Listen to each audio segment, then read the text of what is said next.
እንደ ሸጋ ነው። አረ ከዛም በላይ ከዛም አልፎ ርዝቅ የሚሰጠው ሼክ ነው። ከዛስ ልጅ የሚሰጠው እንደ ሸህ ነው።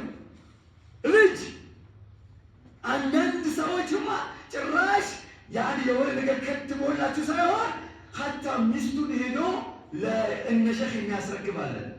የጉለግ ደጀነ ሼክ ይባላል። የእነ ሼክ ልጅ የስሊል ዘውጀተክ ልጅ ለማገኘት ያንተን ሚስት ዚና ያደርጋል። ከዛ በኋላ ከሳቸው የሚወለደው ልጅ የእነ ሼክ ልጅ ነው ይባላል። ደላል ውስጥ ያለን ሰው አላህ ዘወጀል ታውቃላችሁ፣ አያው ምን እንደምናገር ማለት ነው። ጥመት ውስጥ ያለ ሰው ነው።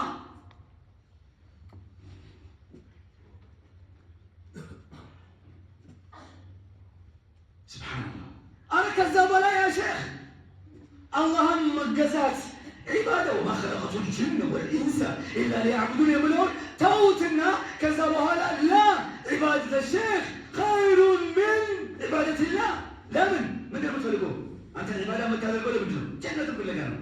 ጀነት ፍለጋ ነው። ደግሞ ጀነት እነ ሼክ ጋር ያለው የእሳቸውን ብሪክ መውሰድ፣ የእሳቸውን ጫማ መውሰድ፣ ማንሳት፣ ሽንት ቤት ማድረስ፣ ምን ማድረግ፣ እነሱን መኸደም፣ እነ ሼክን መኸደም ጀነት ያስፈርሳል። ለምን የውመል ቂያማ ሲራጠል ሙስተቂም ላይ እነ ሼክ በጀርባቸው ተሸክመው ያሻግሯቸዋል።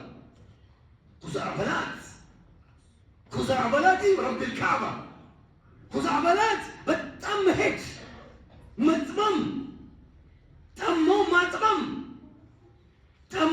ማጥመም በጣም ከባድ ነው።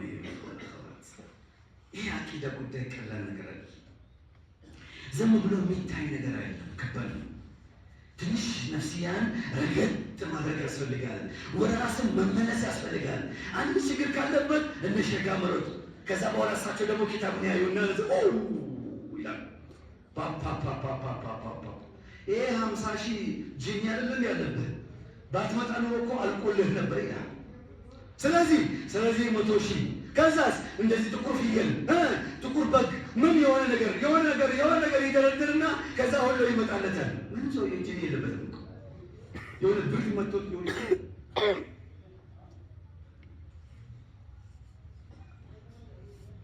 በጣም ከባድ ነው። ሲራጠል ሙስተቂም እንኳን ያሻግረናል እስከማለት ድረስ። ስለዚህ ኸደመተል አውሊያ ኸይሩን ሚን ዒባደቲላህ ብለው ነው የሚያምኑት። ሱብሓነላህ። ኢዘን እየለዋ